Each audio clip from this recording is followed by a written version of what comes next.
Good evening, Demon fans, and welcome back to the Demonland podcast. My name is Andy, and what a difference a week in football can make to my mood, and I'm sure the mood of all Demon fans out there. It wasn't pretty, and well, let's be honest, guys, at times it was downright ugly, but it was a spirited fight back and a gutsy win in the end.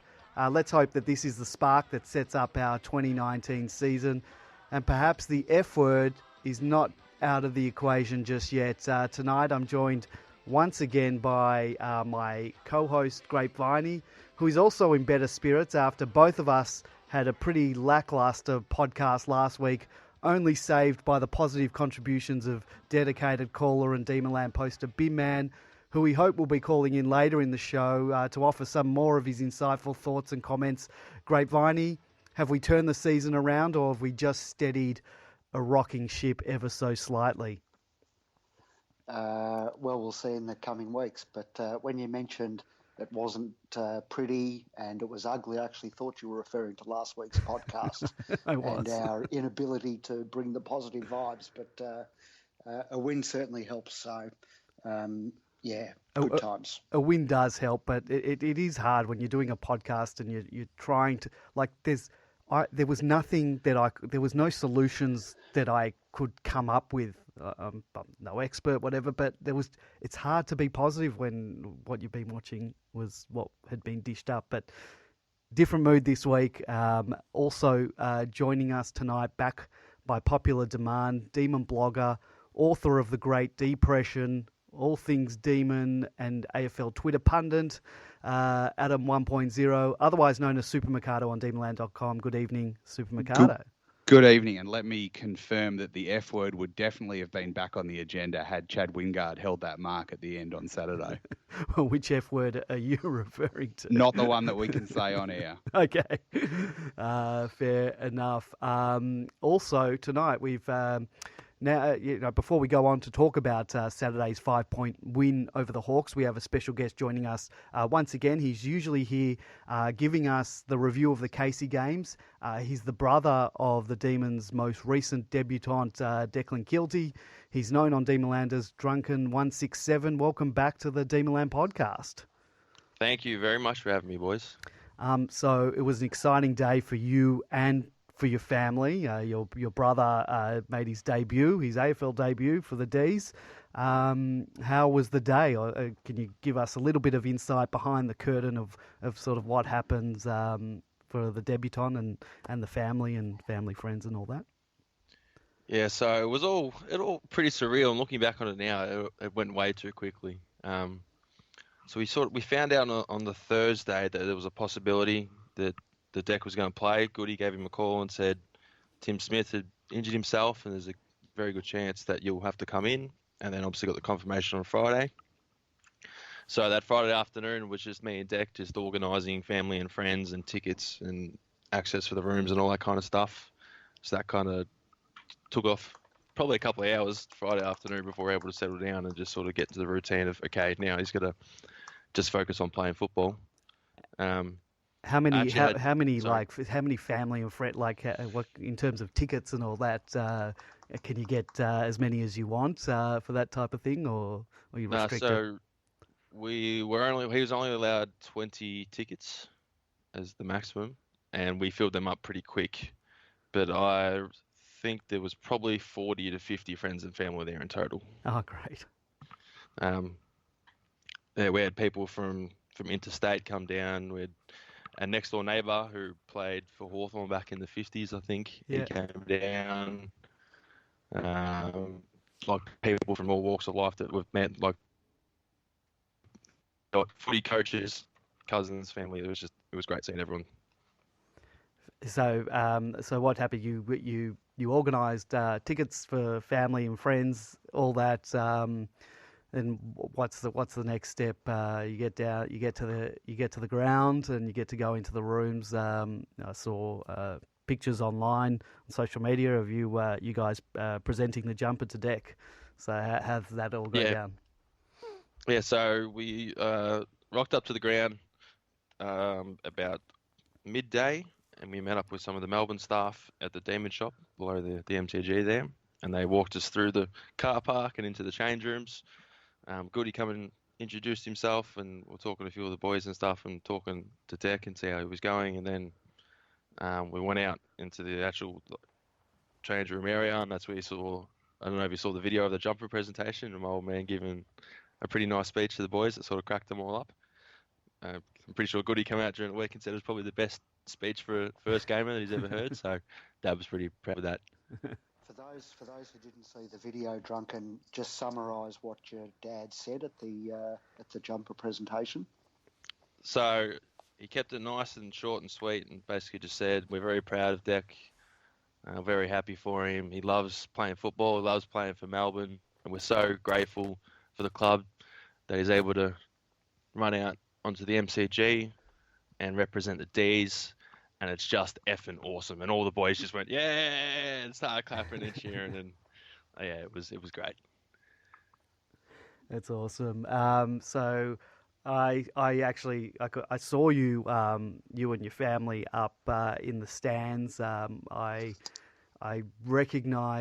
think I recognized your mother from the picture, and that's how I knew you guys, that group was you guys. And I wanted to come up to you and sort of say g'day and introduce myself to you, because we've never met in person, and just thank you for your contribution. But I also felt a bit weird going up to a group of people, and I wasn't sure exactly which one you were, so I didn't want to go up and just say, hey, who's Drunken? That's all right. I actually, when I went into the change rooms, the Melbourne staff member who was doing the access for the change rooms, as I was walking out of the jumper presentation, he stopped me and said, "Now you must be Drunken 167." Ah. And I said, "Yes, I am." And he's like, "Thank you for your contributions. You do a really good job." And it made my day even a little bit better. Oh, very Good nice. Stuff. I get recognised a fair bit, actually, especially at Casey games, and if people see me walking with Deck, I've been probably approached good 10 times or so, I reckon, from Demonland posters. So thank you to all the Demonland posters out there. It means a lot to me. Well, thank you. You've done the hard yards going out to the Casey games, reporting back for Demonland, for the Demonland podcast. So thank you for that contribution over the time, and hopefully Deck can, consolidate his spot in the side, and you don't have to go out to Casey anymore. You can go to the MCG and watch in style and sit down rather than stand for the entire game. So what do you think of the game once sort of Deck went out onto the field and all that? How was the emotion from you and your family? We probably could have asked for a better game. Close finish, MCG, and some really, really pivotal moments. I liked Deck's game. Like he copped a nice corky from Roughhead in the very first ruck contest, so he was running around sore the whole day. So after the game, he said he was struggling to find any space from his defenders because he just couldn't get that leg speed from them. But I thought some of the things that he did was really important. I think it was the second quarter, he crashed a contest in the forward line, and Garlett was able to rove it. Unfortunately, that's that dribble that he sort of dribbled almost out of bounds, but it was a really good pack mark. He took a juggling mark down the line at the start of the second quarter, then ended up being a goal, and those down the line marks are really important. Even in the dying seconds, when Wingard dropped the mark and Nibble was able to clear it, the Hawks had 3 or 4 numbers around the ball. Deck was just able to do enough to get on the ball to allow the boys to come, and obviously Track was able to come up and kick down the line. We won the game. And then obviously that centre clearance that led to the Harms goal. That was beautiful. He found some speed there. He just, I don't know. He said that, because if you watch closely, McAvoy just slips over, and he said that he just all of a sudden found the ball in his hands and went, "Oh crap, what do I do?" And then realised I got to run with this. So he just took off running. Nice kick into the forward line. It was a beautiful kick. I think it went to Hawthorn hands, but it was just what we needed. We needed a long kick into the contest, but it was beautiful and set up the winning goal, basically. Yeah, the emotions after that clearance, and I said to everyone, that goal's from Deck's clearance. I was cheering and celebrating, and the whole day was just there was so much. It's hard to describe. It's hard to put into words just how the emotional the day was. Like when the siren went, I almost passed out. It never happened to me before. I must have been just tense and screaming and yelling. And then as the siren went and we'd won, and Deck had won his first ever AFL game, it's like all the blood vessels in my body just like relaxed, and I had this big head rush and I had to sit down. And then when I went up to my old man after the game, he was in tears. I've only seen him cry probably 2 or 3 times in my life, and he was bawling his eyes out. And yeah, it was just an unreal day, man. And then what happened in the rooms afterwards? Presumably you went down afterwards? Yep. So I didn't get to make in time for the song, because to get there, you sort of have to leave fairly early, and I wasn't going to leave because it was such a close game. You had to stay to the end. Went down, walked in, and he come straight up to us and just big hug, talking about how he went, and just talked to a few of the boys. The coach come over again, Goody, and said congratulations, and he did well. And then from there, they had a function up in level 3, so we went up there for about half an hour, but most of the boys were pretty knackered, so they went home pretty early. And then we went home, and then we had a couple of cousins and friends come back to our place. We sat down, and we watched the replay. Nice. And so how did Deck feel about the day himself? Yeah, I guess it was, for him as well, it was kind of a bit of a whirlwind. Like, he didn't have a lot of touches, and like I think he was a bit disappointed he wasn't able to kick a goal. Yeah. And he pulled up pretty sore, but otherwise he was wrapped. Like the win like that, especially the win with like a few of the boys he was playing with, Jay Lockhart, to come from Casey with him, that was his first win as well, playing alongside Bailey Frisch and a few of the other boys. And yeah, he said it was just unreal. He said, like, at times he was trying so hard to focus on the game, but the crowd at stages were distracting him, and he would look around and go, "Oh crap, hang on, I've got to watch football here." But no, he loved it. Oh, it's awesome. And so what's the feeling in terms of whether you reckon he'll retain his spot? It's, I think Wiedemann kicked 3 in the 2s. He's knocking on the door. I'm not sure what Tim Smith's availability is like after being injured.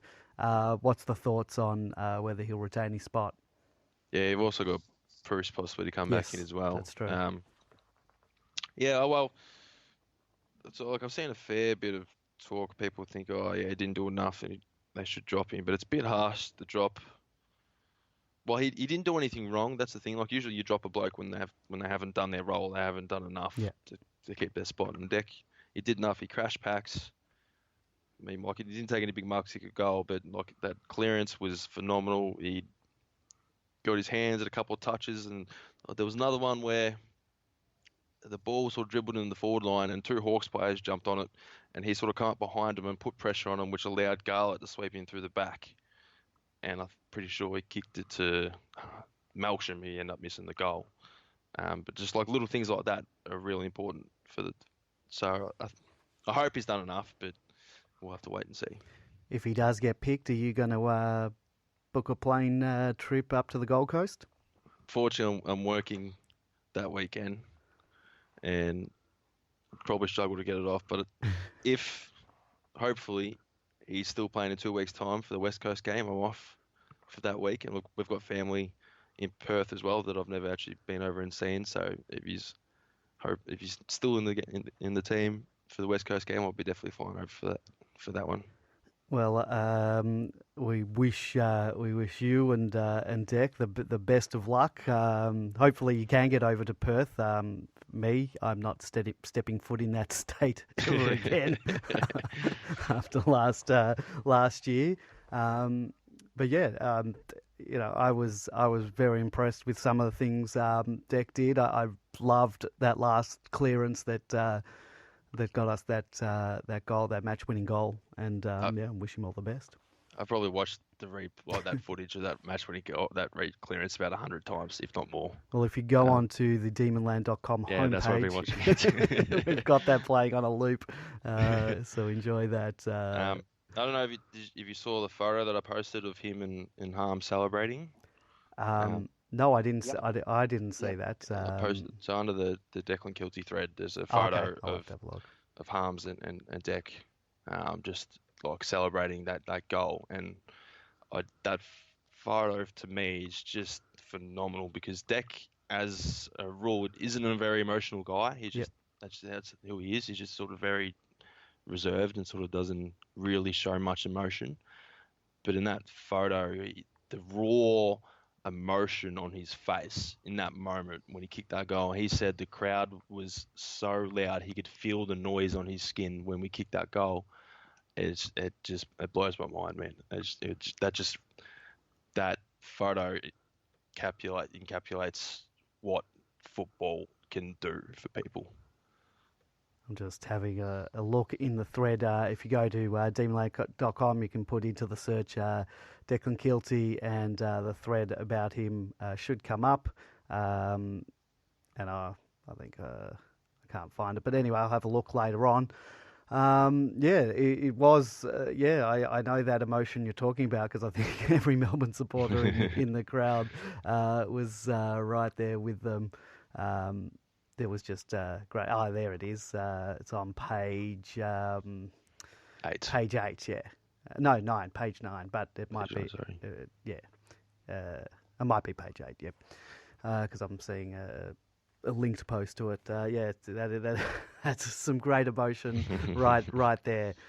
All right, well, Dec, thank you. Not Dec, that's your brother, but congratulate your brother for us too. Because we've had you on the podcast and you've been such a great poster on the site. We all feel as if Dec's really one of the Demonland family. So we're going to follow his career, and hopefully he stays in the team and continues improving week after week. So we just want to thank you for joining us tonight and giving us that peek behind the curtain of a debutant's day. So thank you very much. No worries, you're very welcome. Thanks, guys, for having me. Not a problem. All right, thank you very much to Drunken 167. It was, guys. That's a pretty good insight. It's something that us as supporters don't. We sort of see the picture of the debutant. The debutants with their family and the jumpers and all that, but we never really get to sort of know what goes on. So, it's that was a nice little peek behind the curtain. Yep.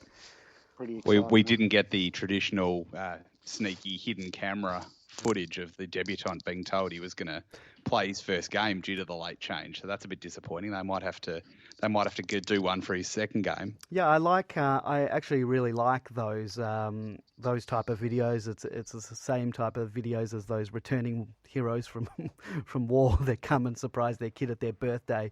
It's in that sort of vein. But I like those. But I don't think they've done that the last couple of times. I don't think we saw that with Lockhart. Drunken said that on this occasion, it was a call from Goody, so it didn't happen at training. So yes, that's true. Yeah. But yeah, boys, back on the winners list. It feels a lot better after a win than it does after a loss. For mine, it allows the rest of the weekend to be a lot more tolerable when looking at other games and looking at social media and not having to scroll past everything. How was the rest of your weekend after that win? It wasn't a great game. Alistair Clarkson was right. We don't have a lot to be dancing on the rooftops about. The first half was just as terrible as the rest of the season has been. We didn't get scored against as heavily as we have been in past weeks, but in terms of our possession of the football and movement of it, we were as bad as we've been all year. But it did come together for a period in the third quarter. So that was encouraging, and the capacity to hold on, I guess, at the end, and even come back after being headed there late in the quarter or midway through the final quarter. It was very sloppy at times. Our disposal, this is the first half, our disposal was terrible. We weren't hitting targets. Handballs were going high or hard. Or it wasn't great. But that third quarter was sort of a glimpse back to 2018, where a few times we were down and we were able to claw our way back, and even, when teams would get in front and teams would get back in front, we were able to wrestle back the lead, and that sort of reminded me a bit of last year, but the polish still isn't there. And it was a big win for everyone who always complains about the coach not having a plan B, because after quarter time, Harms absolutely did one of the great demolition jobs on Jager O'Meara after he was threatening to rip us to shreds. So I guess if you're one of these people who's hanging around the corner with a baseball bat waiting for Simon Goodwin, you would say, why wasn't he on him from the start? Well, yes. But from my perspective, I'm happy to concentrate on the positives and just say they swung that move, and it... Like you rarely would see a better, and I'll say tagging performance, but it wasn't really a tagging performance, a better head-to-head where someone knocks someone out so comprehensively and gets so many possessions on their own. Yeah, well, it wasn't he in the end had 31 possessions of his own, exactly. But I will ask that question: why Harms last year, particularly late in the year, did such good jobs on these big stars of the AFL? Why isn't he being used in that same capacity this year? And why wasn't he doing that from the start? Or is that sort of going negative early? I think that was clearly his best game so far this year. So that might encourage them to use him in that fashion more, because as we saw at the end of last year, he can still kick goals. He can still rack up possessions when he's doing that. He did that in all those games. He wasn't just, exactly. So he's never really done like a full negative, 90s style tagger job on anyone. So I would agree. I think it's a better role for him to almost sort of trail these ball magnets around and then get his own kicks and hit the scoreboard quite often as well. It was interesting to see Nathan Jones back in the centre of the ground as well for centre stoppages, and Angus Brayshaw pushed out to a wing. Yeah, and I thought Jonesy was good as well, because he had a few times where he had shots of he was taking marks in front of goal, and he missed a couple, but kicked one. He's sort of in and out this year, Jonesy, but still proves that he can play in the middle, where a lot of people have written him off. Yep. Jake Melksham, you liking him playing more in the middle, or you think we need him sort of half forward? I will vote for half forward, because I think he's been the best forward we've had this year, and his capacity to set up other players for goals is pretty much unparalleled in our team. So I would much rather have him sort of in your half forward-ish area where he can push back into the midfield if he needs, but he can be a reliable player to set up other players as well. The kick into to a leading Jaden Hunt was just beautiful. It was great lowering of the eyes, great spotting. And great lead as well. Yes, fantastic. How often do we see Never anybody lead like that? Straight up the middle, perfectly to where a kick's going to go. That was, and I think Hunt has really found a niche as a forward, because I didn't think he was going anywhere in defence, and I think we were robbed a bit by Lewis's late withdrawal in the first round, where they chickened out and threw Hunt back instead of trying to fill the space back and keeping Hunt forward, which is where I'm convinced they were going to play him, because I think ever since he's gone down there, he's a good set shot. He's got reasonable crumbing ability, which is something we've really been lacking this year. And as we saw the other day, he knows how to lead to a footy. Where do you think his best position in the forward line is? Sort of deep and try and play him as that sort of leading small forward, or sort of half forward, or just sort of mix him around as the game goes? Yeah, I think the positions now are so all over the place that it's hard to nail it down. If we were looking at an old school lineup, I would say forward pocket, but that doesn't really mean anything anymore. No, not anymore. I will mention now, next week on the podcast, we will be joined by Jaden Hunt, as everyone should know, we do sponsor Demonland.com sponsors Jaden, and he's going to be joining us on the podcast this week. It was potentially going to be this week, but the club got the days mixed up. Thought it was on a Wednesday, so we're going to do it next week. So haven't they been listening to us this year, obviously, if they are still tuning in on a Wednesday for the Demonland podcast? It was just wires crossed because we used to do Wednesdays. So anyway. It's good to know, though, that someone at the club is reading Demonland closely enough to know who Drunken is. Yes, I like that, yeah. But a couple of things I want to talk to Jaden about. The long sleeves, loved it. Loved the return of the long sleeves. I used to play footy in long sleeves, maybe because it was cold. So I just want to ask him what his thoughts behind that is. And I also love the new headband. The white is now gone. He's gone the Angus Brayshaw colour scheme of the helmet. And I'm really liking the red and blue headband and would like to get one myself, even though I don't have much hair to be able to use one properly. I think the last time we spoke to Jaden was either a week or two after the torpedo. Yep. It was right on the back of that. I remember we were just fortuitous with the timing. So, let's see if he can do something similarly miraculous this weekend before we talk to him. Yeah, it would be nice. All right, we'll stay in the forward line. Jay Lockhart, I've been very impressed with this kid. He's not a kid really anymore, but been very impressed with him. He took 8 marks, and I think that's quite impressive for a smaller guy.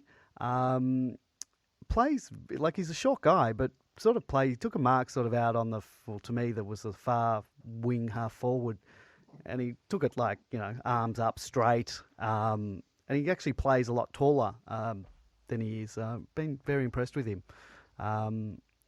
Was impressed with obviously the mark, that outstretched mark and goal that he kicked in the last quarter. And as well, that he had the presence of mind. I thought, what are you doing? Why aren't you having a shot for goal?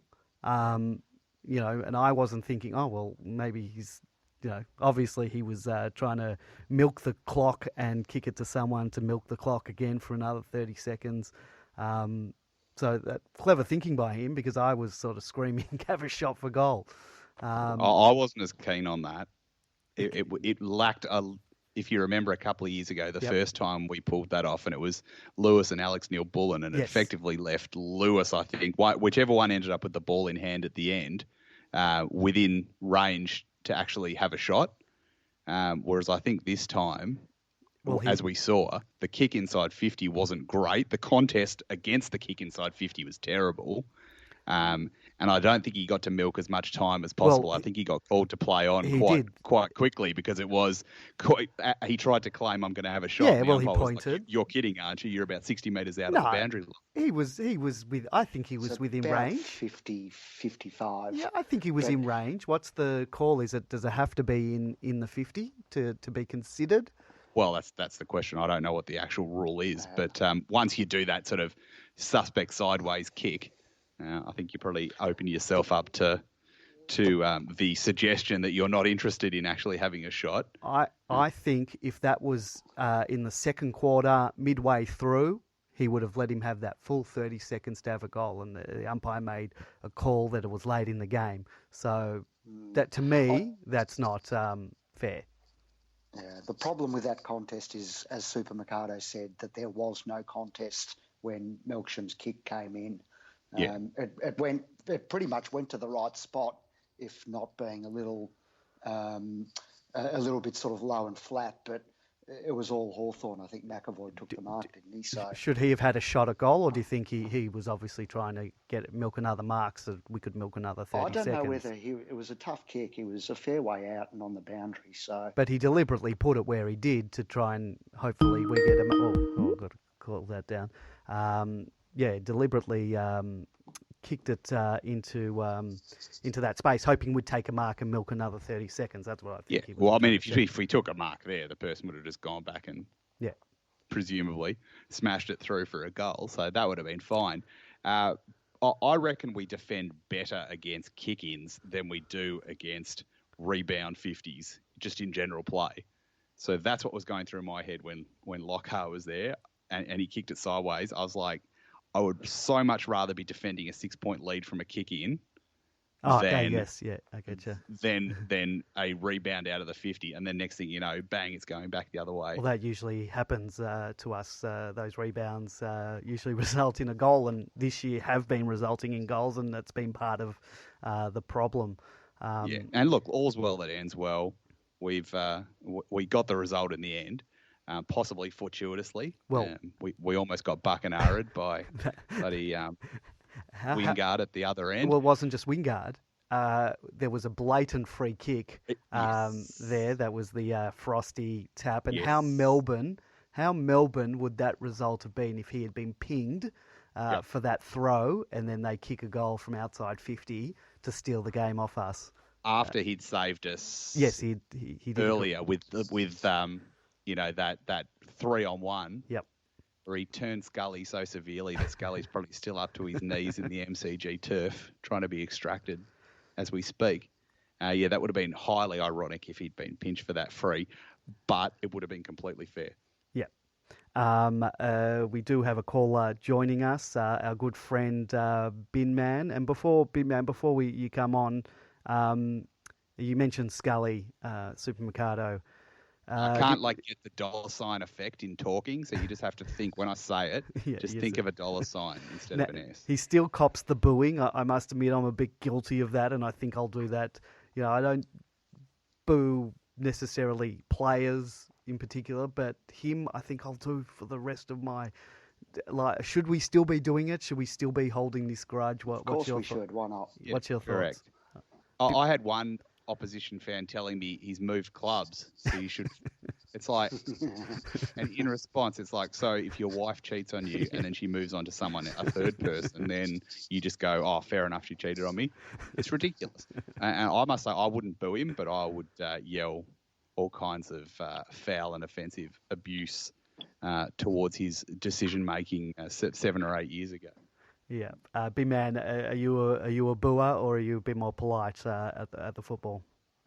No, I'm not a booer actually. I've never been a booer, except I have to admit I did boo once on Saturday with one of the umpiring decisions. The umpiring was, there was a shocking decision. It's what are they doing with the holding the ball, dropping the ball decision? It's just extraordinary. So, I mean, as you say, it would have been awfully ironic if they'd pinged Frost, because I didn't really see it. I was a ways away, but on the replay, he definitely threw it. Oh, 100%. But prior to that, though, no one seemed to comment on it on Demonland. When they were bringing it out, they got a free kick from memory, didn't they? And it didn't look like a push in the back to me. I thought it was going to get called.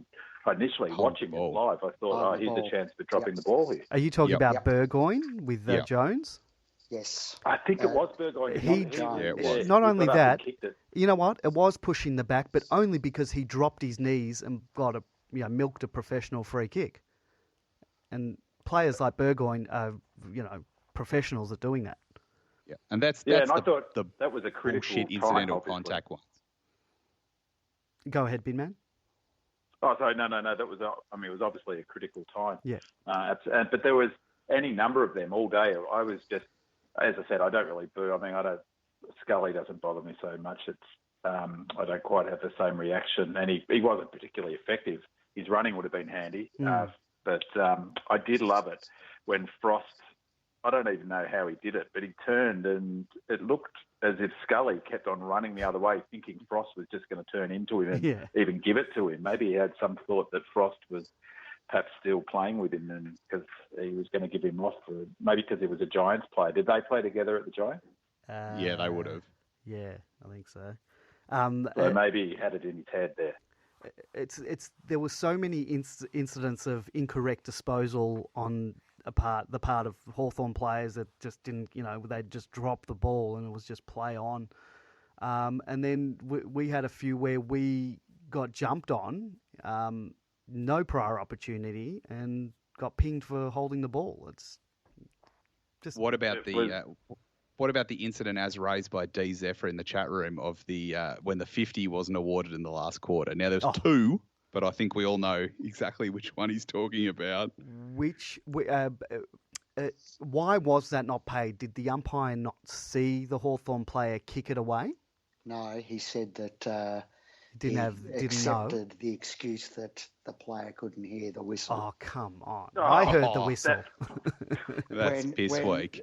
That was on one of the footy shows last night, and the footage shows the umpire's within probably about 5 to 7 metres at most from where the incident was, so he fully would have heard the whistle. He kicked it 5 minutes after. It was a good, correct. 3 or 4 seconds after the whistle had gone, so everyone had stopped. It was blatant. That's the point. Everyone had stopped, and that's the tell, isn't it? When everyone stops, that's when that's when they start thinking about advantage. That's that point where if it had been a Melbourne player, do I take advantage? No, sorry, too long's gone since the whistle's gone. But the other one, even he'd mostly stopped. Yeah, he had stopped. You're right. Go ahead, Bin Man. Yeah, he'd stopped. The other one was like what frustrates me about that rule, about that in the zone, is how stupid it was for Harms to do it once. Twice, the second time, I just couldn't believe it. But that's on neither occasion did he cause any. I think it was Bruce. Was it Bruce on both occasions? Either way, he didn't stop him playing on at all, which is what the whole point of the 50 is. And the other 50 metre that wasn't paid to us used to get paid all the time, or it should have been paid. He threw it back to the wrong guy.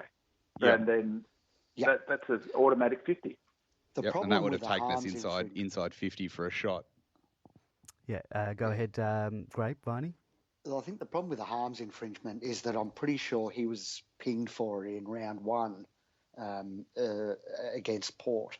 So you don't want the same player making the same mistake. I thought the second one was a bit Tiggy Touchwood, as in he was reasonably well clear, even if Bruce had sort of gone sort of sideways. So I thought it was a bit harsh in giving the second one against him. I had to laugh though, because on Demonland and even outside of Demonland, the Oscar McDonald hate is just growing like a virus. He somehow got blamed for it because he was cribbing across, which of course is what he's supposed to do, is to stop the ball getting kicked into the corridor and to force him to kick the other way down towards the to the boundary. But somehow or other, he got caught in the mix of that Harms one. So yeah, it was not a good look by Harms, I have to say though. Oscar seems to cop it all the time. Someone suggested that we won in that last 2 minutes because he was off the ground. Except that conveniently forgot the fact that Oliver was as well. So. Now, can we just talk about that? Because we noted this, Andy, at the time. Oliver came off at the 22-minute mark, and everyone sitting around us said he's going to get stuck there until the end of the game. Yeah. And lo and behold, he got stuck there. Yeah. It's just beyond comprehension that people in the crowd can see what's going on, and yet the bench isn't clued into this for some reason. Yeah, it was at a time in the game where I thought, no, you can't bring him off yet, or you can't bring him off. You need a guy like that on the ground. I mean, unless he was just absolutely finished, but I don't think he was. But that's the problem without the runner, because he might have brought himself off for a rotation, not knowing how long it was to go. And then the clock, the little square goes up saying it's 2 minutes to go. A runner can't get out there because there was no goal in that last period of time. And everyone 5 minutes of that game. Everyone ignores the signs as well because they want to stay. Well, then who makes the call? Who comes off then if the runner doesn't go out? That's one of the problems I think we've struggled with, to be honest, because there wasn't a goal for the last 6 minutes of that game, I don't think. So who chooses to come off for Oliver? I mean, what Lewis should have chosen to come off for Oliver because he was running in one spot. But that's probably another story. Well, but we can talk it about, is tricky, I think. We can talk about just on Oliver for a second. I'd be interested in, if anyone in the club wants to chip in, it's actually, I've looked up his time on ground, and it was actually the lowest amount of time he's had on the ground since his first season. Really? So he only played 70% of the game. And he there was a couple of 71s and 72s in his second season. But before that, round 21, 2016 was the last time he played under 70% of a game. So I would be interested in knowing if there was something else going on. He didn't seem to be impaired in his actual gameplay. But yeah, definitely a lot lower. Like his previous lowest was for this year was 78% in round 1. So six games later, round 7, he's only playing 70%. I'd be interested to know why. Are you suggesting that there could be something going on there? No, injury, I'm not launching a conspiracy theory. I just think it's a statistical anomaly that I would like to understand if there is anything going on, which obviously they're not going to tell me. No. Unless he's got personal issues, and then they'll just tell everyone in a press conference. Does Oliver have less composure this year than he did last year? I think so. It just seems he gives the ball off too quickly, and he's got so much more time than he sort of seems to use, and is not always taking. He's sometimes taking the quickest option rather than the best option to mine. There was one time in the forward line where he had an opportunity. He had a lot more time and space. He could have probably even kicked a goal himself, and I think he gave it off a bit rushed. And I would have thought someone of his calibre would have had more composure there. And his handballs are missing targets. He missed 3 or 4. I was just I was so frustrated in that first half with our missing targets. It was just unbelievable. And he was one of the worst by hand. His kicks weren't too bad, but most of them were long sort of distance kicks. But his hands, he was missing a lot of targets, and that sort of, he doesn't quite look on, but he's such a natural footballer. He took a fantastic mark down on, I think it was on our half-forward flank at the punt road end, and it was just a ripper of a mark. And so it looks like his shoulders are all right at least. Yeah. Mentioned Jordan Lewis. What's to be done with Jordan? Do you keep him in the team because of the experience, the on-field leader? What's to be done with Jordan Lewis?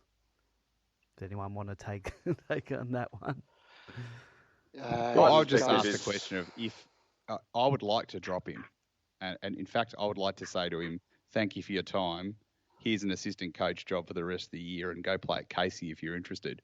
But the question is, who do we replace him with?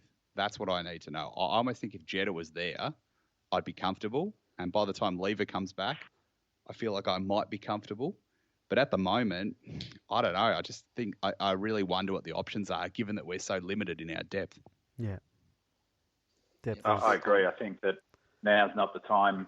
In some respects, Goody's made a culture call. I think he's put a bit of a flag in the ground at the moment, but he sort of can, because there's no one really pushing up for that position. I'm just reading on the injury list tonight that Lever's playing VFL, all things going well, not this week, next week. So nice. He might be back around the bye time. So that might give the opportunity, maybe get Lewis through to the bye, and then that's time. Maybe it's time to sort of think about the next step, because whatever the case is, he's definitely not getting the ball off the ground.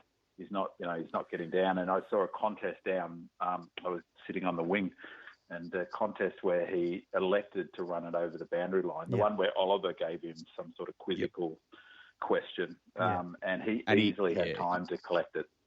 He had a big argument with Melksham after Hawthorn kicked a goal, not long after. From where I sit in the top of the Ponsford stand, I was looking right down on it, and they were certainly having some vigorous words, which is funny because we've seen a lot in the last couple of days about Hawthorn players arguing with each other. Yeah. And they seem to have missed this one, but they were definitely having a vigorous debate about I presume, his decision making that indirectly led to the goal. But yeah, there was certainly some harsh words being put between those two. It's just become an inevitability that he goes to ground. He has taken a few short steps last week in the Richmond game, but I think he's probably not super keen to get smashed at the moment. No, Grapeviney. He goes to ground virtually in every contest. So when you see the ball coming his way, it's a matter of time before he ends up hitting the floor, basically. And then to top it off, he he missed an absolute howler. Like, I mean, you know, he missed one that he just picked out. I mean, Oscar McDonald one, you can criticise Oscar McDonald for not coming at the ball. That's an absolutely reasonable criticism. But why he picked him out, he had two other players further up the field. And he must know Oscar McDonald's probably not likely to go at him. He's the leader, isn't he? So, but there was another one where he just turned it over to under no pressure whatsoever. And that's his sort of, I hate this expression, but I'll use it anyway, that's his one wood, he's kicking. So if he hasn't got that on song, he's, you know, it's hard to see, you know, if the value of his leadership is such that it overcomes those negatives, he must be a terrific leader. Hibberd probably played his best game for the year, you'd say. Kicking was a lot better, racked up a lot of possessions. Who didn't perform? I think Tommy Mack struggled a bit early. I think he got his hands on it a bit towards the end, but it's still not the Tom McDonald of 2018. Waiting to see him return. Yeah, and I thought Garlett was poor in the first half. Improved in the second half, but I still don't hold any long-term confidence that he's going to be there and contributing next season. There were a couple of things. I was critical at the time. Garlett, that first one, he was on the far side on the boundary. Why he didn't handball over to Tom McDonald to get the easy goal, running goal. But if you actually have a look at the replay of that play, Tom McDonald points towards goal. Like yep. I don't know what he was saying, but he was pointing towards goal, and that's what he did. But maybe he was pointing to say, you know, handball it over the top to me in that direction. Yeah, I'm going to run in this direction or something like that. But in the heat of the moment, you could see how someone would get, you know, would just take a visual cue. Oh, my teammate's telling me to have a shot. Yeah, because he should not have had a shot. He could have had a shot earlier in the game, but he decided to handball it. He shouldn't have. That's the thing. I was a bit disappointed. The times when he should have had a shot, he didn't, and vice versa. So I was a bit disappointed. Like the instinct is lost. Yeah, and that dribble one was just a terrible kick. That's bread and butter for him, you know. And if he's not kicking those ones, then he's not valuable to the team. So he's got a lift in that respect. Great funny. Ridiculous, that kick. Yeah. Infuriating. On Jeffy, I was dribbling it down from on him 30 metres out in the first half, but mainly because he really there's a couple of contests where he came in the contest sideways and didn't come in straight on. I know he's a small player, but he can't do that. He can't, you know, they're not the Melbourne brand. So it was really heartening. I thought he was terrific in that last quarter, and that tackle that set up the goal ultimately to Lockhart was exactly what we need from him. That's what you need from your small forward. And I think my head is literally going to explode if I hear another commentator say ground ball again. But our ground ball, we were up by some huge number after being down all season. So I think we got more ground ball in that one game than the whole season put together. Christian Petrarca, those set shots. What is it? Is it just in his head? Is it his technique? What is it? That's I mean, that was one of the worst kicks for goal for someone who's so talented, and you know, probably would kick those usually or from as a junior in his sleep. He's just gone. He'd gone backwards with his kicking, but he's even gone further backwards. Well, it wasn't even his worst kick this season. At least he got a point. From that exact same spot, he hit the point post for out on the full a couple of weeks back. It's what's wrong? What's wrong with his set shot kicking? He's got a real bogey in his head about it now, so it's actually become an issue. Because as we know, 2 years ago, he what did he finish with? 20 goals, 5 or 27 for the season. 26-6. Yeah, there you go. So more than capable of doing it, but he's now got himself into a mental space where every kick is a nightmare for him. It's not just There's a set shot. I mean, there's a few players who are taking marks within range and are looking to kick it to get it off to somebody, and I wonder if it's a confidence thing throughout the team, but he seems to do it. Melksham does that a bit, and he's a good kick too. Yeah. So don't like to see it. The ironic thing is he'd actually kicked 5-1 before Saturday for the season. Oh, so really? obviously there's difference. There's a few that didn't trouble the scorer from set shots. But I was surprised when I looked that up the other day or after the game to see what his season stats were, and he had only kicked one behind. But I agree. Like, you go back to that second season, he was kicking them from everywhere. I remember his first season he was ropey on set shots. Second season he just started kicking them from everywhere, so he can do it. But the last 2 years, his set shot kicking's been dreadful. Almost be better to run back and kick it on the run further back and run around or something. Yeah, go ahead, big man. I was going to say he's a total confidence player, and I think I was actually watching him on binoculars just a minute or so, 2 minutes after that still, and he was still down on himself and sort of demonstrative body language about, and I think it's really is a mental thing. So, but his other issue is it's not just mental. He's got a terrible ball drop. I think when I watched the replay, he might have been exaggerating, but he said he dropped it from his head height. But, well, I hope he was exaggerating. I think he was. He has got a poor technique and he dropped it from a long way down. So you combine sort of a lack of confidence with that, and you get that sort of inaccuracy, I think. But he was fantastic, I thought. I have to say maybe I've been a bit sort of guilty of underrating him this year. He is involved. When you watch all the goals, those packages, he seems to be involved in a lot of scoring chains where you go, oh, right, there's that little hand in there. But that final play where he got the ball out was just brute strength. Yeah, that play was just beautiful, and that's what I want to see more of that from him. Yeah. That's what they should put on replay for him all week. Forget the set shot. Just put that animal contested ball at the end on replay and say, that was awesome. Yeah. I mean, he's got big. Like, I know there's all the jokes about, it being overweight, and I've got no idea. He's looking like a huge player. And, I mean, I guess it sort of goes to the question of what's his best position. And I've sort of thought the stringer role up forward, but in the clinches, in the middle, in bursts, he's a pretty hard player to bring down. Yep, great.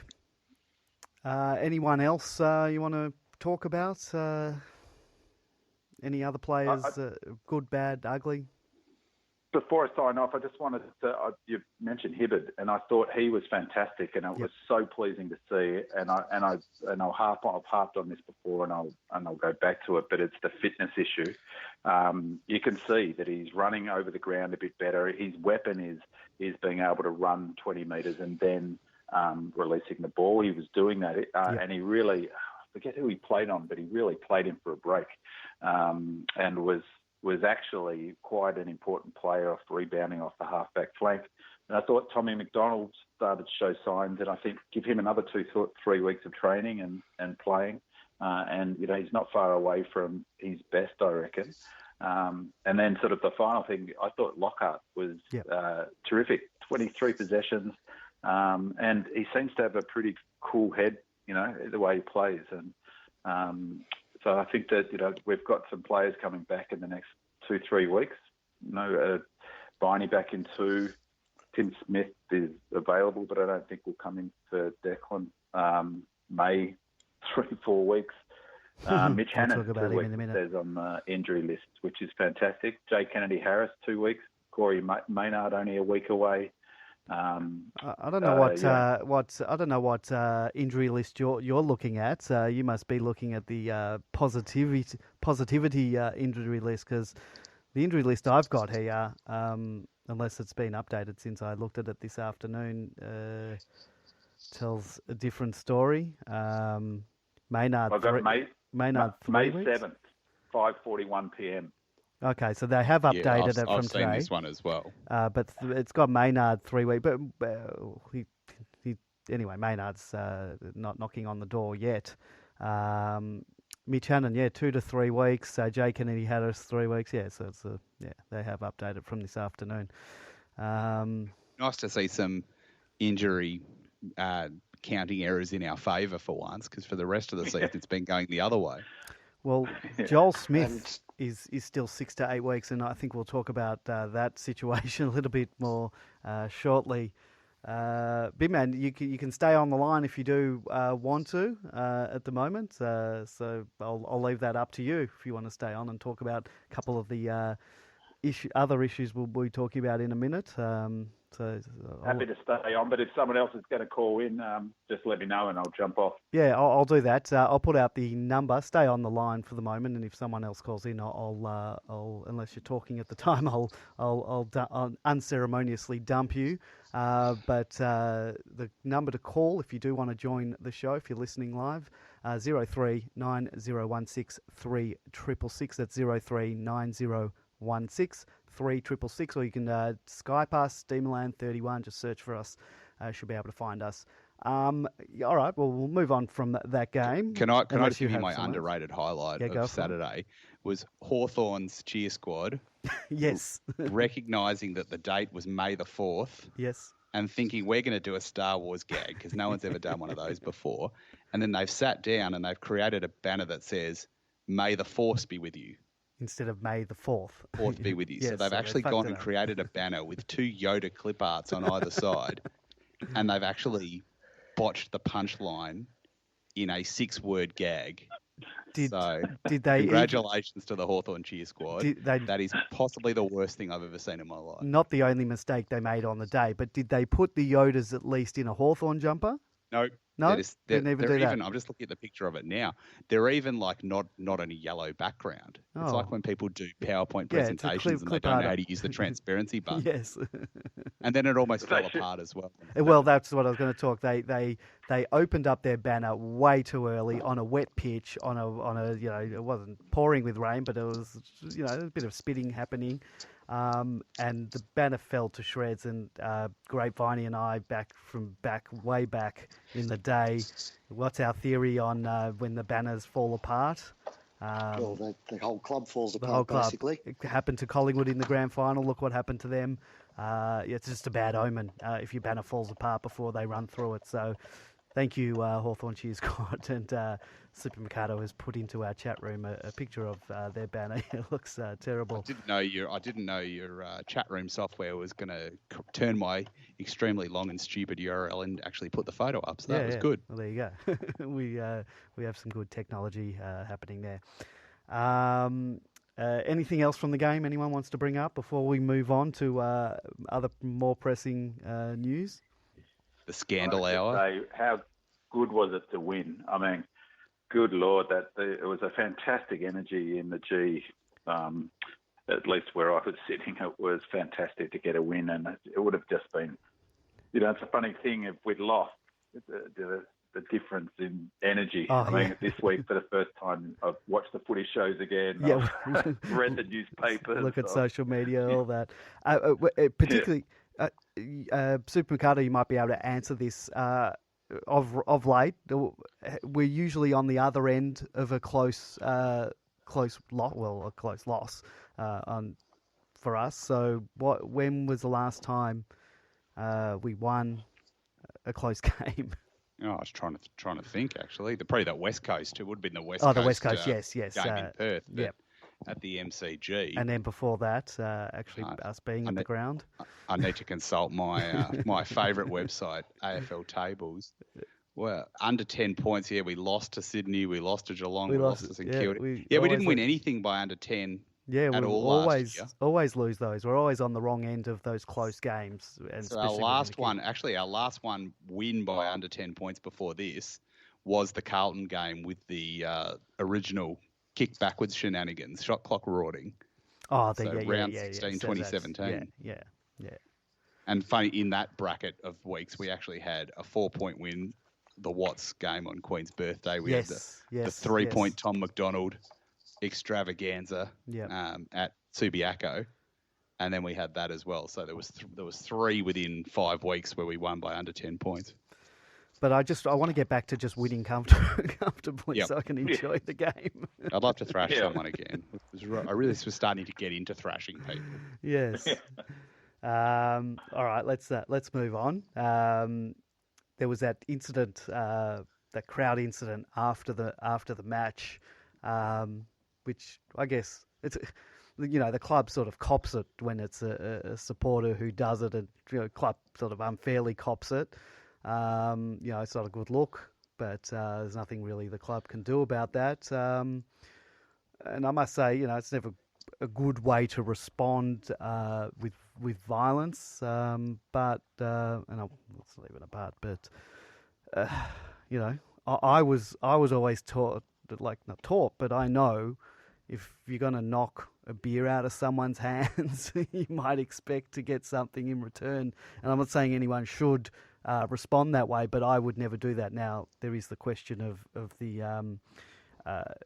obviously he had an intellectual disability, but does he know the right from wrong? I don't know. I can't say, but I don't know. He would know the right from wrong. And I'll tell you this, in a previous lifetime I was a journalist and I covered the police round for quite some time. Yep. And the cops had a phrase for crimes where a bad person committed a bad act against another bad person, say a drug dealer against a drug dealer. Yep. And they used to just dismiss it as shit versus shit. Okay. And I think you could almost say that this might be the case in this instance, because the Hawthorn bloke is clearly a troublemaker. Yeah, well, And, if you've seen... as you say, the Melbourne bloke shouldn't have responded. So I think, poor form all round. Look, I think that the media sort of beat it up at the beginning when this first came out, that he was,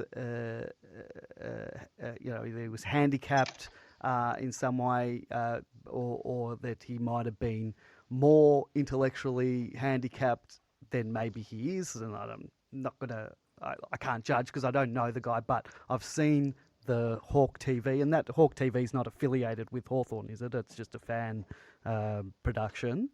But if you've seen those interviews with him, at time, there was one where he unleashed a tirade against some St Kilda supporters. But the one that was after the Melbourne game and after the incident, even, he seemed to be quite level-headed and talking about the game. So I'm not sure. I'm not saying he's not. What did they class the disability as? A learning disability. I don't know if that... Well, he's learnt not to knock a beer out of someone's hand. I don't know. I think if he does have someone looking after him at the game, they need to sort of rein him in. I don't know. I think I would like to know what happened beforehand, because it wasn't that someone was just recording on their mobile just happened to be recording footage and then this happened. There must have been something that happened before. So without knowing that, I certainly wouldn't want to take one side or the other. But I think it's fair to say, if you're having verbals with someone, don't knock a beer out of their hand. And if someone knocks a beer out of your hand, don't punch them in the head. Yeah. And that will put both of you in a more comfortable state, especially at the end of a game where, Emotions walk are out, high, you're not going to miss anything. Look, I'm not saying punch on in the middle of a game if someone knocks a beer out of your hand, but I can understand the thought process of not walking away during a game because you don't want to miss the game or something like that. You might stay there. But after the game, just walk away. There's no point getting into this, and you just end up looking like a dickhead on television to your friends and family as well. Yeah. Well, not much more to say about that. I'd never be knocking any beers out of anyone's hands because I know what I'd cop for doing that. I wish someone had got down to Paran and knocked a beer out of Stephen May's hand. Well, that's the next. That's the next one. So Right. what do you look? Lovely segue. Fantastic segue. So what do we think about this incident? I'm not outraged that he's having a beer, but I think if it was, Nathan Jones on a Sunday after he's played and just unwinding and having a beer or two with a couple of mates, I probably wouldn't think more of it. But the fact that, and we've learned now that there might be some extra extenuating circumstances surrounding it, but I don't visually it's not good considering that Stephen, I don't know if he's admitted it, but definitely the coaches admitted that he didn't turn up to pre-season training in an acceptable condition. I think that the fact that he got injured in the pre-season, played 5 minutes before getting injured again in the second round after being suspended in the pre-season, it's not while he's in rehab and then the extended rehab. And if there is that unwritten rule about not drinking, it's not a good look. It's not an unwritten rule. It is a Jordan, rule. Jordan Lewis was on AFL 360 before. He said it's a hard and fast rule. And Gorney said it today as well. Yeah. If you're in rehab, you don't drink. Yeah. And for me, it's not about the turning up to pre-season in poor condition or any of the other stuff. No. It's about the breaking of the team rule. And that's why he's had to apologise. And it's not good because in recent years, the club, or at least in terms of what's come out in public, has been very well behaved in this regard. I think that we had the reserves players a few years ago who went drinking when they might have been selected for the side that was being picked early that week, Spencer and a few of the others, if I can recall correctly. But other than that, we've had no indiscretions in recent years, or at least, as I say, none that have come out publicly. So. And also, there were, before you go on, Big Man, there was also, it wasn't like he went on a drunken rampage and knocked over school kids or anything like that while driving. Seemed to be pretty harmless, but yeah, it did break the team and when rules. Tom Morris says ample and then says several beers, we know very well that it's actually probably only 3 beers. Because he was at pains to point out that it wasn't 1 or 2. Have I lost all my co-hosts there? I seem to have lost Grapeviney. Well, while you're doing that, I'm happy to give my view on this Stephen May go for it. incident.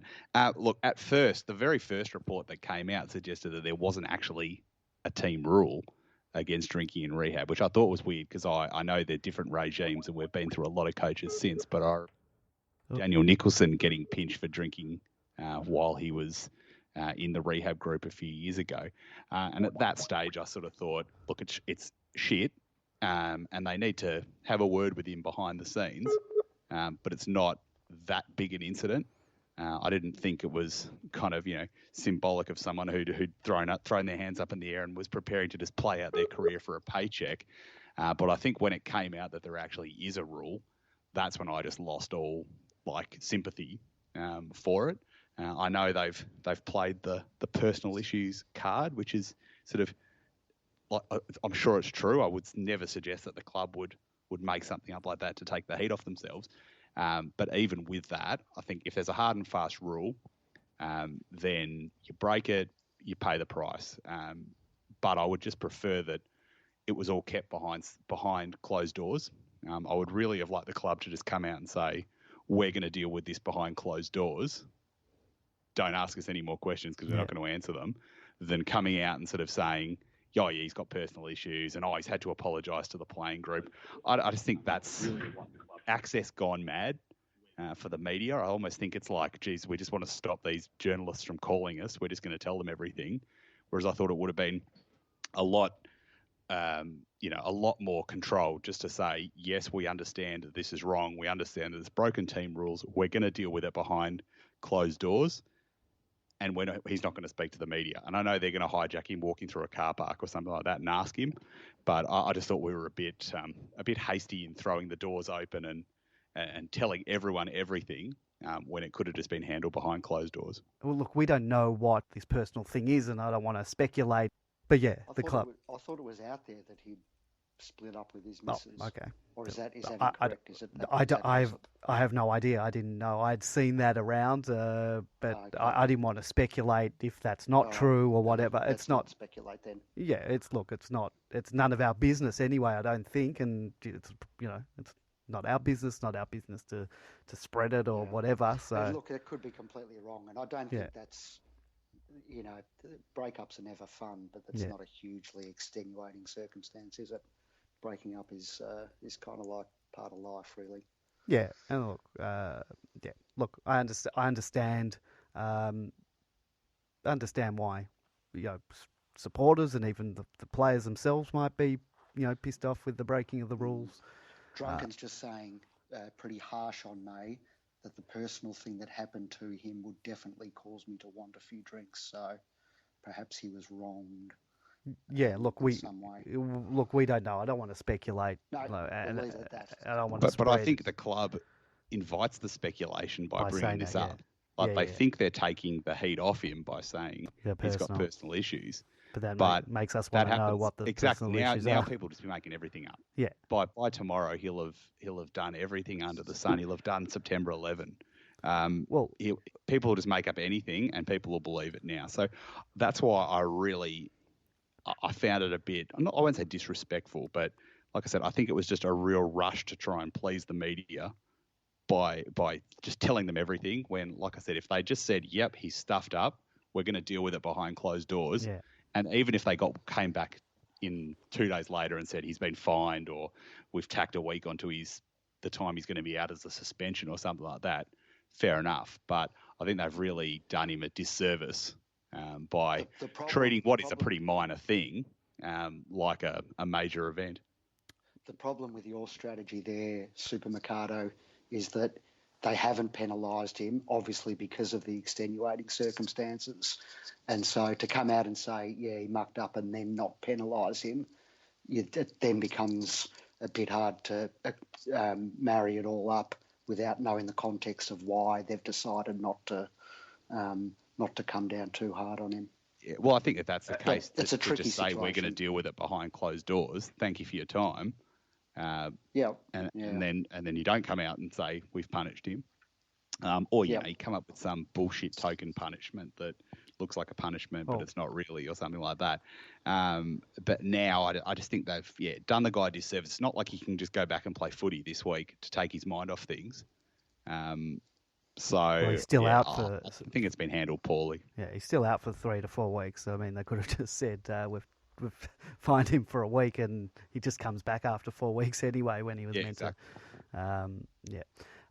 Big man, you got anything to add to that situation? Just a couple of things, I guess, is that I think in terms of the personal stuff, that was out on social media, so it must make it really difficult because, in the old days you get ahead of that story and bury it, don't you, as a club, but now... Can't do that anymore. That's very tricky to do. But it also, I hear what Drunken's saying, there's personal stuff and he's going through a difficult time, but, maybe he has beers at home, invites a few mates over to his barbie because it's the same thing. He's got a whole bunch of people in a pretty trendy spot with all their mobile phones who've probably got, bloody Tom Morris on their Twitter feed. Yeah.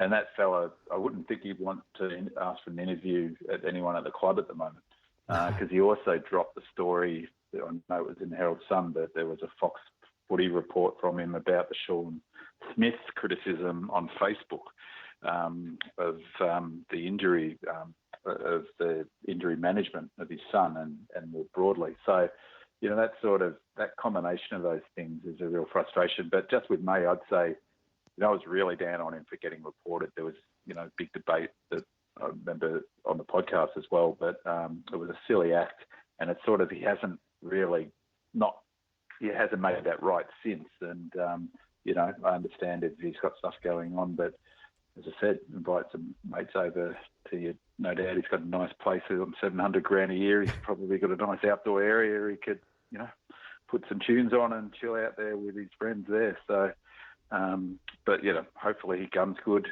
He's a really excellent player, and we definitely need him. Yeah, well, I'd like to see him play someday. I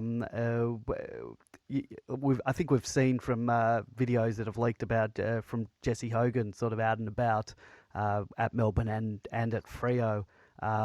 Players have got to be really careful this day in this day and age. Unfortunately for them, they are very public people, and everyone's got access to a phone with a video camera and pretty good video. And if you're gonna do stuff like that, you're gonna get caught, whether it's innocent or not innocent, and things that are innocent can be made to look even worse. The first time I saw the picture that pint looked he looked pretty big. 12 foot. Yeah, the first time I saw it, I thought, "What the is he at Oktoberfest?" Where are the mates in that photo that he was supposedly there with all these other players? He looks like he's just sinking bulk piss on his own in that photo. He must have, Well, he was on the phone and had he one while he was waiting. It looked like he was on the phone talking to someone that had gone over to a private area, and he got a picture snapped and obviously sent to the journo, and What a wanker that person is sending that. It happens. I could understand if you were selling the photo. You know what I mean? If it was Scott Morrison, buddy, doing lines of gear or something in a back room or something, and you're going to make 10 grand for selling the photo. Good luck to you, but just scabbing it to a journalist for free, it's just Well, look, it just, happens. I don't understand. Like, is it just like, oh, look at me, I'm awesome? Yeah. Happened to Jesse. You saw the video of Mumford earlier this year. Yeah. I've noticed John Ralph tweet 15 minutes ago. Stephen May has had a tough few months on a personal front since late last season. Some stuff went down on Sunday morning, and he reacted by having a few Sunday beers. So that's the speculation now is, it's let the speculation swirl on what the some stuff that went down on Sunday morning was. I could take a guess, but I won't. Yeah, and I reckon I've nailed it, but I won't. And meanwhile, how well's the trade going when Kate Kolodjasny's just got a mysterious concussion that's got him out indefinitely as well? Yeah, where'd that come from? that trade at the moment's not looking in our favour, but hopefully both of them can turn around. Yeah, maybe we should move on. Look, we don't know all the story, and look, let's just hope he gets back out on the park very soon. The other big news, and Bin Man, you mentioned it just before, that does anyone know the actual story around it? Shaun Smith, father of ex-Melbourne player and father of Joel Smith, had made some comments on social media. Now, I saw some of the comments that he made, but does anyone know the context of it or the original post? It was Demonland. And it was a Melbourne fan page, and it did make me wonder if it's Stewie's page, because it was called Melbourne Footy Facebook something or other. Yeah. And he responded to something in a questioning about injuries. Yeah. And then someone responded to him, and then he made a comment about his son. That seems to be what the article. He sort of said, "Don't get me started on the handling of my son's injury." Now, what's he referring to there? Is he referring to the actual day that the injury happened, when he got injured, was put back onto the ground, which we've talked about at length on this podcast? Or is he talking about how it's been managed since that original injury in terms of the rehab? Because he's still listed as 6 to 8 weeks when this happened 6 to 8 weeks ago, if not longer. Oh, it's a shocker. I read it as the latter, that it's the management. It was all lifted straight off Facebook, which is a point I made earlier today on Demonland. It just drives me insane. I mean, it's just journalism by trawling. It's not even journalism, really. And he's just lifted comments off of Facebook. Who knows? He might have been out with mates. Yeah, from a bar. That is all right. Yeah, I understand what you're saying in terms of he's lifted it, but the fact remains is those comments were made, and that's what we're talking about. So regardless, it's not like I think it's a bit different to the Stephen May thing. Well, maybe not, because Stephen May was actually out there, drinking, whatever the circumstances. But those comments were made by a footballer's father talking about the management of the injury. So there is a story there, where no matter, forget how the information was gathered, it's still there, that information. So Super Carter, you had some thoughts on it? Or? No, I just think that I read it from the report, and I know you don't know the context about that, but I read the report that he was talking about the management, not the initial incident. Okay, yep. But that's just going off, one comment almost that he's put on a page, and then a story about it. So who knows what he's really thinking about it. It's the best interjection by a parent since Lyndon Dunn's mother rang up and said the board should be shot or the coaches should be shot. Probably not helpful, but you know what old people in social media are like. And I mean, he's probably rightfully angry. Like his son, I mean, God, he's had a shock and run, hasn't he? Because he injured his shoulder very badly in his debut game. Yes. And he's really a bit like Tim Smith. He's just not had had a run at it. I mean, he was looking terrific, wasn't he, pre-season? And he's been a loss that it's almost it's a bit hard to quantify because he never really has had a run at it. It was really all on potential. Yeah, and he's not the only one. You mentioned Tim Smith. We got Vandenberg. We got Maynard. All of them seem to be quite injury prone. You can now add Kolajasny to that list. Stephen May at the moment has had 2 injuries this year. I don't even know where the Maynard one came from. Like, I know he's not exactly an on-the-radar player, but it was a hip I don't injury. know if it came in a VFL game or in training or something. I would assume it was in play if it was a hip. Didn't he have the hip before? Hasn't he had this hip before? I know he's been injured every last season that had him out. Yeah.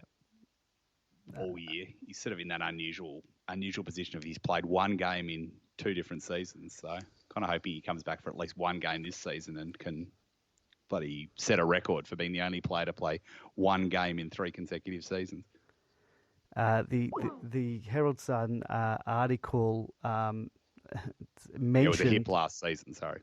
Yeah, so it was a hip last season for Maynard. The Herald Sun, in their article, said the Herald Sun understands Joel Smith is frustrated by his injury, but is not unhappy with the management of it by club medicos. Melbourne is aware of his father's comments. So I wonder where so they've obviously either asked the club or Joel Smith, but it doesn't sound like they spoke directly to Joel Smith, but they understand Joel is frustrated by the injury, which of course he would be, but he's not unhappy with the management of it by the club. Grapevine, as a journalist, is that just classic ring up the media manager and get the straight bat response? Straight out of the textbook, isn't it? Yeah. So it's in Melbourne, and then Melbourne is aware of the father's comments. So I wonder what the fallout will be there. But it hasn't been a good week in terms of, we have that win, and then we have, the crowd incidents, we have the Stephen May incident, we have the Shaun Smith incident.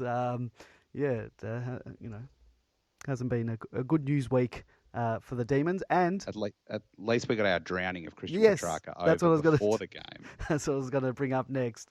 We almost lost a player pre-game. Grapevine or even Super Mercado, whoever wants to take it. What actually happened? Does anyone know what they were doing at the time, and what we should have actually, Grapevine, we should have got your brother on the podcast because he had a bit more insight into whether there were actually any benefits to this or not. He claims that he doesn't think there are any benefits to, what's the hypoxia? Yeah, hypoxia, I think. What can you give us? Well, no, but I think it's similar to high altitude training, but he seemed to think that it wouldn't have any benefits unless you were then playing sport at a high altitude. So, but look, the high altitude training was all the rage a few years ago. But obviously what's happened is Track has just pushed himself too hard in what's essentially a breath-holding exercise underwater, I think, and has nearly sort of passed out. So it had to be rescued. Very symbolic in terms of the overall season that we're having, I guess, or certainly in the lead up before Saturday's result. So, yeah. And I'm guessing rescued is probably a bit more dramatic. Like, it's not like there would have been, I think you probably all would have seen the photo that accompanied one of the articles where the fitness guru or whoever he was actually there with the stopwatch, basically with the player's head underwater. So it's not like, the lifeguard saw him from the other side of the pool and had to jump in and, drag him out, and save his life. Like, it would have been a very snap thing where the bloke pulled him straight up, and he wasn't coming up from a deep depth. He wasn't going to come up with the bends or something. So look, I think it's one of those scenarios that's, just gets overplayed because it's an unusual thing, because it's never happened before. If the next guy this happens to, no one will give a rat's because it won't be interesting again. But this time it's like, unusual. They almost drowned their player. What a bunch of idiots. Well, it's a bit like dropping a brick on your head, isn't it, when it's not secured in the backpack? So, bizarre and wacky. Maybe this is the revenge of Goodwin and all that. You're going to stop me doing my camp? Well, put your head underwater and stop breathing. It's, I think more was made out of it than actually is. But it's setting us up if we have to play a game in Mexico City. Yes. Anytime soon.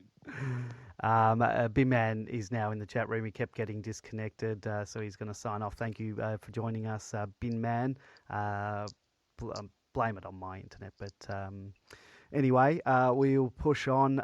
Does either of you have any insight into the Casey game? I was only barely keeping up with it, a couple of scores during the day, but by all reports, we've only got, I think, a handful of players. I think maybe 10 listed players in that team. There was 10 on the weekend.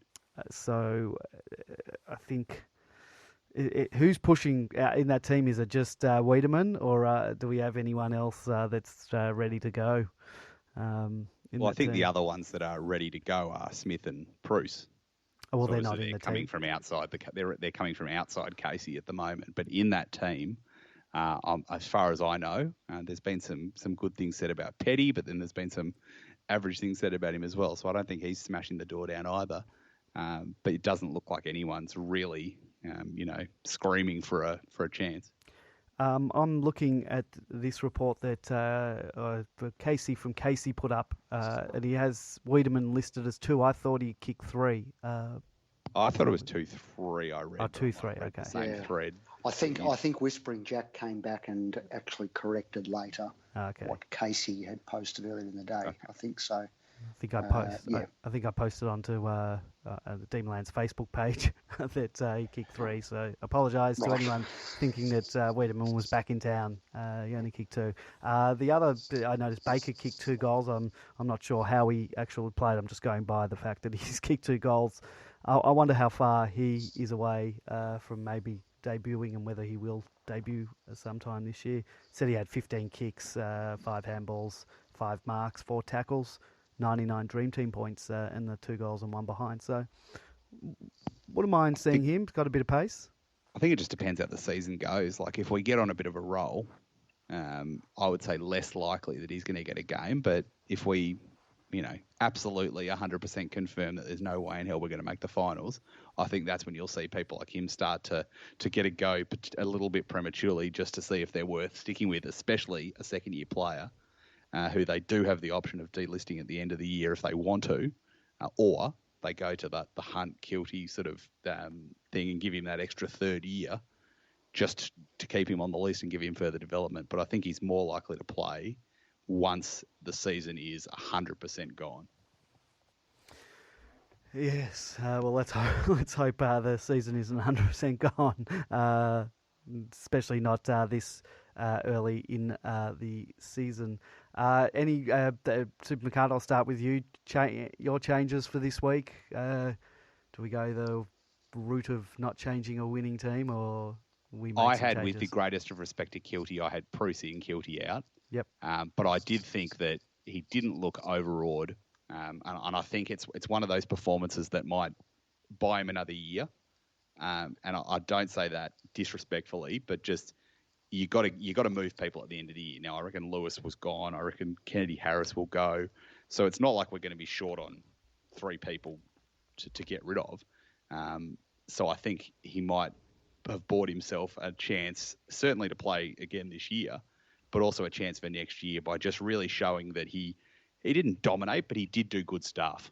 And he didn't look physically, out of place there. So I would rather Bruce right now, but I would say that with respect to Keilty. Grapevine changes. Is Bruce ready? Is he declared fit for this week? He's a test. was a test last week. They said he wasn't ready, so you would assume he's a week further progressed and still a test. But with Melbourne, he could be back in 4 to 6 weeks. Yeah, look, you could see either Wiedemann or Bruce coming in for Keilty. But I could equally see him getting another game. He, as Supercarter said, he wasn't dominant, didn't look out of place. It wasn't a great day for forwards. Our kicking into forward 50, apart from the odd occasion such as that Melksham kick to Hunt, has generally been poor. So it wasn't really all his own fault that he wasn't in a lot of play. And certainly had the composure to do what was right when the crunch came at the end and he had the ball in the middle of the ground. So I agree that there's promising signs there. As to whether Goody will go unchanged or whether Keilty makes way for Wiedemann, I'm not too sure. Not having seen Casey play, unfortunately. So yeah, was Casey even on TV this week? I don't even know. No. All right. We'll move on from there. Obviously, this week must-win game. We drop this. We've been saying it the last few weeks. It's season over, but I think if we drop this game, it really is season over.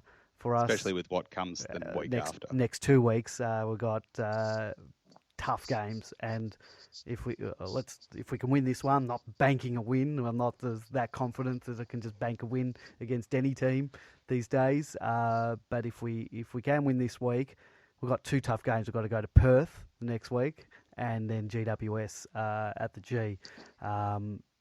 We've really got to try. If we can win this week, we've got to win one of those 2 games. I know it's a tough ask, but I agree. Really we have to win 2 of 3. 2 of 3 here in the next 3 weeks. Yeah, exactly. Or it still will be like if we win 1 of 3, it's kind of like that real, like long shot mathematical chance. But we've got a quite tough run home as well. Although now there's a few in those, the few that look tough at the start of the year that potentially aren't going to be. You've got Sydney, you've got Sydney at the MCG, you've got North in Hobart in the last round, which when I was still considering us making the finals, that was a terrifying last round contest. And it's not to say we'd automatically win it now because we know how well they play that ground. But it's looking a little less ropey than it did at the start of the year, the end of the season. So if we can get it a roll, you never know. But I would say I agree. We need to win this game, or lose this game and pull off 2 massive upsets. We need to win 2 of the next 3. Yeah. Otherwise, get your Oscar Bakers in. Give Jordan Lewis the golden handshake. Like start playing for next season. I know what will probably come in at some point this year if we do have a couple of wins.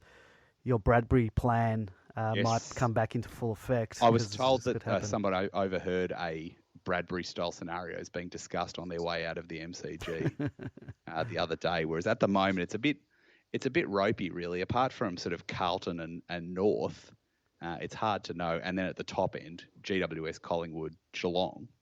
It's sort of that the middle of the table is going to be such a battle royale that it's a bit premature to be saying, you want this team to win versus this team.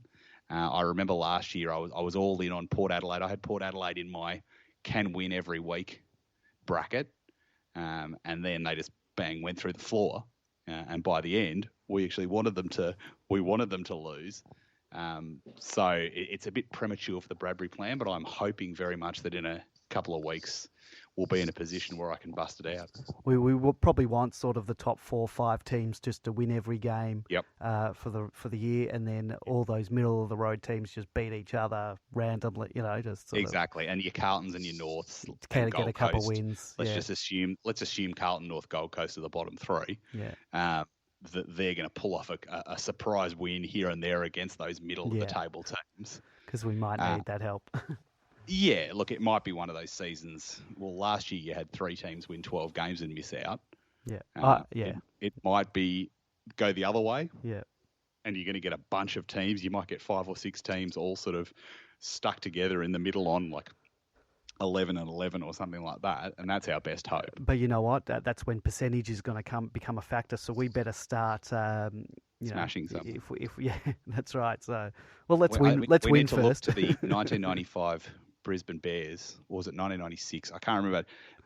The year that Shaun Smith took that mark, I'm pretty sure they 96. made the finals with a 10-12 record. Yep. And they were a mile short of 7th. Yeah. But that got them in on a 10-12 record, and that's about all I can pin my hopes on now. The one time it's happened in the history of the top 8. Well, we've got to start winning first. I think that's the first thing. Yeah, we've got 8 more games to go, just 8 more wins to go, just to get to 10. That's a long way to go. All right, let's not talk the F word yet. Still got a lot of water to go under that bridge. Just the last thing I sort of wanted to talk about. I don't know anything about this. Max Gawn is now the official number 1 AFL rated player. How anyone know how this is worked out? Anyone? Random number generator. It is, yeah, but I know nothing about it. I just saw. Well, I don't know if you see. Are these the same things that they post as the player ratings for particular games? I know nothing. I think it's pretty sure it's Champion Data's stuff, but yeah. Then again, Champion Data had whatever the AFL player ratings are. The other day, they had, I think Oliver is about the 3rd worst player on the ground, and I didn't think he was in the top players on the ground. But some of the Hawthorn players towards the top, and even some of our players towards the top, if that's the same rating system, then I have absolutely no respect in their calculations. Like, Gawn is awesome, and since round 1, I think he's actually been really good. Yep. And I've got him in the lead. Yeah, he's leading us. In my medal as well. But, let's be fair. Like, it's just unrealistic to suggest that. But maybe they're looking at it in a different way. Maybe they're not looking at it as in, because it's player ratings, they're looking at it as in the one impact of that one person and not what happens around them. So without knowing the methodology, it's hard to comment, but it doesn't pass the sniff test. Well, this is Champion Data had us as the best team in the league, didn't they? Pre-season, so yeah. Yeah. The other thing that I was just going to bring up, someone proposed that we have a month without whinging on Demonland, and this was before the game this week, and I don't think they understand what forums on the internet are all about, and whinging is perhaps, particularly for a Melbourne Football Club fan forum, whinging is our bread and butter. So I don't think that's going to happen. Nope. Good luck with that. All right, boys. Maybe you just need one thread, and I'm not sure if there is one, just the positivity thread. Yeah, it's got... They do come up every now and then. People are like, only positive thoughts in this thread, and it runs well for 2 or 3 pages, but I want to see one that invariably stretches runs out of steam when one of our players drowns or gets hit in the head with a flying brick. I want to see a positivity thread that stretches to the length of the no TS, no BS thread. Oh, now on its 1028th awesome page, almost 8 years old. Yeah, so it's sort of the type of thread you can't even explain to a a person who wasn't around in those times. 25,679 replies. God help us. Super Mercado, you want to plug anything you got going? Yes, well, there's, as always, the demonblog.com for our weekly match reviews, and demonwiki.org, which I had a look last night. It's now up to about 8,100 pages of information and just under 5,900 images as well. So it's probably a bit weird if you're trying to look for something. There's search bars, but otherwise I would just say pick a random page and just go from there, and you'll find something interesting. Well, I'm not sure if you guys are aware, but there was a royal baby born today, and I'm not talking about Prince Harry's baby. I saw on Instagram today the Jakoviches had a baby girl. Another girl. Another girl. So I think that's three girls. So good news for our AFLW team. Exactly. That works in our favour because you only need one game to qualify for AFLW father-daughter. How many games did Jacko play? Did he get the required father-son? I think he played 47. So couldn't get him on the father-son anyway. Well, we should send them our congratulations because we know from his interview that he does occasionally tune into the Demonland podcast, the great man. Yes, and Sherry. So congratulations to them both. Yep. Yeah, and sorry for considering this great life moment as in the prism of how we can get extra players for a AFLW team. I'm always thinking that way. Anytime I hear an ex-player has a son and now a daughter, always calculating how we can get them down. Did you see the story a few weeks ago when they got them all? They got all the kids down. Yes. To the club. Yeah. I thought that was a quite a good story there. Like the chances of any of them playing is probably thin, but it was just sort of interesting to see that it was a wide variety. I think it was from like Stephen O'Dwyer's kids to right up to Travis Johnston's kid who had a really weird first name. Tigger or something. Yeah. That'd be the one. Yeah. A very, like I said, a very weird first name. And like I think Daniel Ward and stuff like that. There was some real, blast from the past names in that group. So it'd be interesting to see if any of them ever come through. It was a good initiative, I thought. Agree with you. I think that's where we'll end it, unless there's anything else you want to talk about. I think no one venturing to the Gold Coast. No, I was. Well, you know what? Early on in the year, when the fixture came out, it was very highly considered. But considering how the first few rounds went, I sort of said, nah, I think I might wait till later in the year to try and do a trip somewhere. I might actually be going to the Gabba later in the year because I will be on the Gold Coast for that week. So I will head up to the Gabba for the Brisbane game, but not confident about that one considering how they're going at the moment. But hopefully we turn things around. Hopefully by then you will be confident. Yes, definitely. All right, thank you to Drunken167 for the story earlier in the program. Thank you to Big Man. Thank you to my co-host Super Mikado, and thank you to Great Viney. We'll be back next week with Jaden Hunt on the line with us. Looking forward to that. All right, we'll catch you next week. Go D's.